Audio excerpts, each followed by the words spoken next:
विद्यार्थी मित्रों, स्वस्तिक शिक्षण संकुल में आपका फिर से एक बार स्वागत है। कक्षा 3 में आज सब्जेक्ट हम हिंदी पढ़ेंगे। चैप्टर नंबर 10 अम्मा की रसोई में, जो हमने इसके पहले की वीडियो में किताब में कविता पढ़ी थी पार्ट 1 में। आज हम पार्ट 2 पढ़ेंगे स्वापोथी में से। अब देखो बच्चों, यहाँ हमें दिया गया है कि प्रश्न 1, निम्नलिखित प्रश्नों के उत्तर के लिए दिए गए विकल्पों में से सही विकल्प चुनकर उसका क्रम अक्षर बॉक्स में लिखिए। देखो बच्चों, तो इसमें पहले है अम्मा की रसोई में क्या महकता है। तो क्या महकता था अम्मा की रसोई में? तो यहाँ हम लिखेंगे धनिया। ठीक है बच्चों, इधर लिखना है आपको धनिया। दूसरा, पंचायत में कौन आकर विराजित हो गया? तो यहाँ हम लिखेंगे पंचायत में राई और जीरा आके विराजित हो गए थे। यहाँ लिखना है आपको, जवाब आपको यहाँ लिखना है। ठीक है। अब तीसरा, अम्मा की रसोई में सबके क्या ऊंचे हैं? तो यहाँ हमें लिखना है सिंहासन। तो यहाँ लिखेंगे सिंहासन। ठीक है बच्चों। अब चौथा, अम्मा की रसोई में रसोई कैसे बनती है? तो अम्मा की रसोई में कैसे बनती थी? प्यार से। तो यहाँ हम लिखेंगे प्यार से। ठीक है बच्चों। अब पांचवा, थाली कड़छी कटोरी को क्या सूची है? तो क्या आएगा यहाँ पे? मस्ती। तो हम इधर लिखेंगे मस्ती। ठीक है बच्चों। अब छठा, थाली कड़छी कटोरी किसे छेड़ रहे हैं? तो किसे छेड़ रहे थे? गर्म तवे को। तो यहाँ हम लिखेंगे गर्म तवे को। चलो बच्चों आगे, प्रश्न नंबर 2, नीचे दिए गए कोष्टक में से उचित शब्द चुनकर रिक्त स्थान भरिए। देखो बच्चों, यहाँ हमें कोष्टक दिया गया है, यहाँ हमें उत्तर दिए गए हैं। उत्तर को हमें सही खाली जगह पूरनी है। तो पहला है, पता न चले न यहाँ किसी को राजा कौन? और यहाँ आएगा फकीरा। क्या आएगा बच्चों? फकीरा। दूसरा, रूखी सूखी से खाली जगह टपके अम्मा की रसोई में। तो यहाँ हम लिखेंगे रस। रूखी सूखी से रस टपके अम्मा की रसोई में। तीसरा, यहाँ हम लिखेंगे खाली जगह चकला बेलन घूम रहे हैं बत्तियाँ थे। तो यहाँ हम लिखेंगे आटा बेसन। ठीक है बच्चों। चलो बच्चों, चौथा, खाली जगह बने प्यार से ही अच्छी ये समझाते हैं। तो यहाँ हम लिखेंगे राग रसोई। ठीक है बच्चों, आया समझ में? यहाँ हमें रिक्त स्थान भरना है। प्रश्न नंबर 3, नीचे दी गई काव्य पंक्तियाँ पूर्ण कीजिए। ठीक है बच्चों, यहाँ हमें काव्य पंक्तियाँ पूर्ण करनी है। तो यहाँ पहला है, थाली कड़छी दिया गया है। ठीक है बच्चों, और यह हमें भरना है। अब तो यहाँ हम लिखेंगे और कटोरी। दूसरी लाइन में लिखेंगे सूजी है मस्ती। तीसरी लाइन में लिखेंगे छेड़ रही है गर्म तवे को। ठीक है बच्चों। और चौथी लाइन में लिखेंगे दूर दूर हंसती हंसती। आया बच्चों समझ में? आगे चलो बच्चों, ये है दूसरा, पता चले। ठीक है, यह हम आ गए हैं। पता चले यानी दूसरे काव्य पूर्ण करनी है। पता चले यहाँ किसी को राजा कौन? फकीरा। सिंहासन है ऊंचे सबके अम्मा की रसोई में। और पीछे लिखना है रसोई में। ठीक है बच्चों, आया समझ में? यह हमने काव्य पंक्ति पूर्ण कर ली है। चलो अब आगे, प्रश्न 4, निम्नलिखित प्रश्नों के उत्तर एक एक वाक्य में लिखिए। ठीक है बच्चों। तो पहला है, अम्मा की रसोई में हल्दी और धनिया क्या कर रहे हैं? तो यहाँ हम लिखेंगे अम्मा की रसोई में हल्दी दहक रही है और धनिया महक रही है। क्या लिखेंगे हम लोग? अम्मा की रसोई में हल्दी दहक रही है और धनिया महक रही है। ठीक है बच्चों।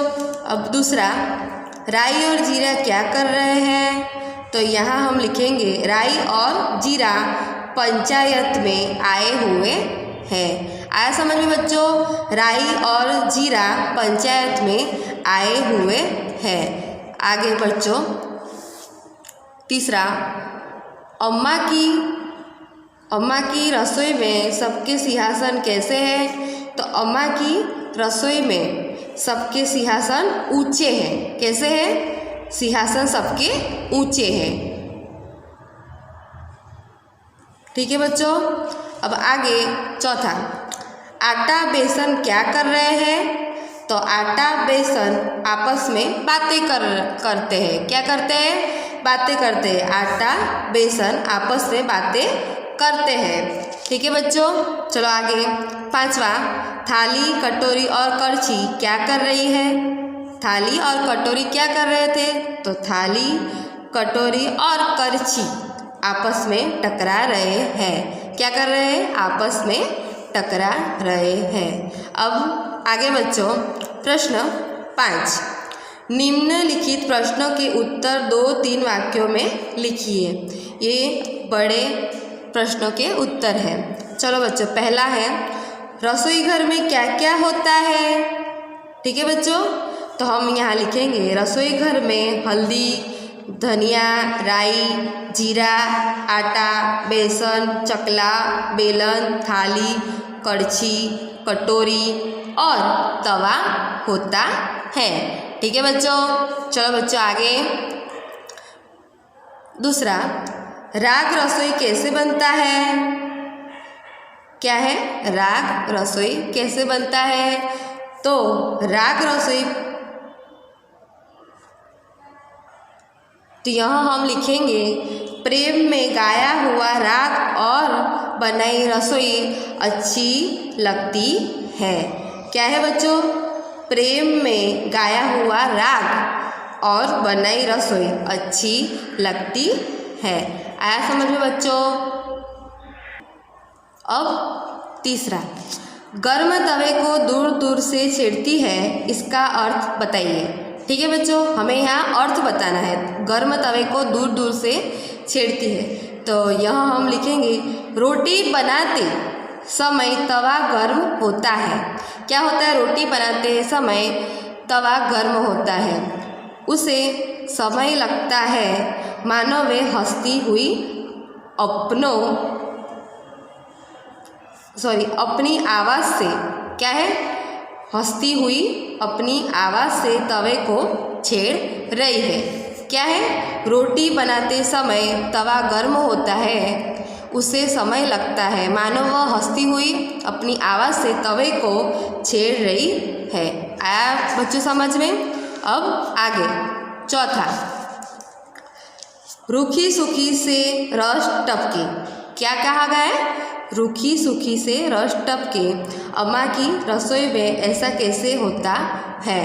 तो यहाँ हम उत्तर लिखेंगे, प्यार से बनाया हुआ रूखा सूखा भोजन भी स्वादिष्ट होता है।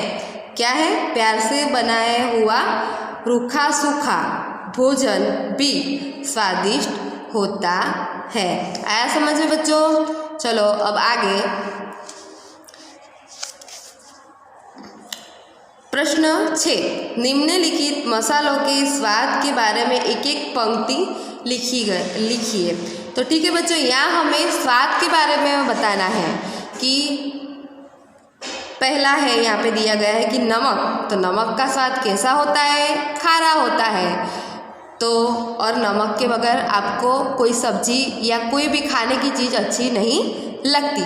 तो यह देखो, हमें यह लिखना है कि नमक खारा होता है, इसके बिना सब्जियों का स्वाद अच्छा नहीं लगता। ठीक है बच्चों। चलो दूसरा, मिर्च।